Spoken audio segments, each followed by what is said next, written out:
development and spread of railroads across the United States brought a wave of changes to American life.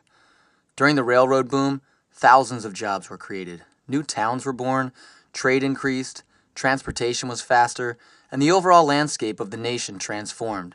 But perhaps the most interesting change of all is the least known, the establishment of Standard Time. Today, we know that if it is 6:28 a.m. in Los Angeles, it is 9:28 a.m. in New York, 2:28 p.m. in London, 5:28 p.m. in Moscow, and 10:28 p.m. in Tokyo. No matter where you are, the minute and second are the exact same. But before the railroads, there was no need for a national or global clock, and each town kept its own local time. So when it was 12 noon in Chicago, it was 12:07 p.m. in Indianapolis, 11:50 a.m. in St. Louis, and 11:27 a.m. in Omaha. This worked just fine when the only modes of travel were horses or steamboats, but it became incredibly problematic when railroads came along. How can you keep a train schedule when each town has its own time? And how do you prevent collisions or accidents on the tracks if train conductors are using different clocks? It doesn't really make sense to leave a station at 12:14 p.m., travel for 22 minutes, and arrive at 12:31 p.m. In order to eliminate that confusion, the railroads of the United States and Canada instituted standard time zones on November 18, 1883 at noon. It allowed the railroad companies to operate more effectively and reduce deadly accidents.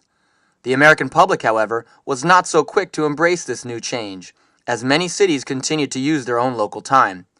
Resistance was so strong that in some towns, clocks would show both the local time and the railway time. Imagine this conversation. "Pardon me, sir, do you have the time?" "Why, yes. Which do you need?" "It is 12:13 local time and 12:16 railway time." Ultimately, the logic of keeping a standard time prevailed, and the United States government made time zones a matter of law with the Standard Time Act on March 19, 1918. Since then, there have been numerous changes to the time zones, but the concept of standard time has remained. But the United States was actually not the first to develop standard time. The first company to implement the use of standard time was the Great Western Railway in 1840 in Britain, and by 1847, most British railways were using Greenwich Mean Time, or GMT. The British government made it official on August 2, 1880, with the Statutes or Definition of Time Act. But while Britain may have been the first to establish standard time, it is Asia and the islands of the South Pacific that enjoy the first hour of each new day. The international dateline passes through the Pacific Ocean on the opposite side of the Earth from the prime meridian in Greenwich where, thanks to trains, standard time was first used. Trains have evolved over the years and remain a prominent form of transportation and trade throughout the world.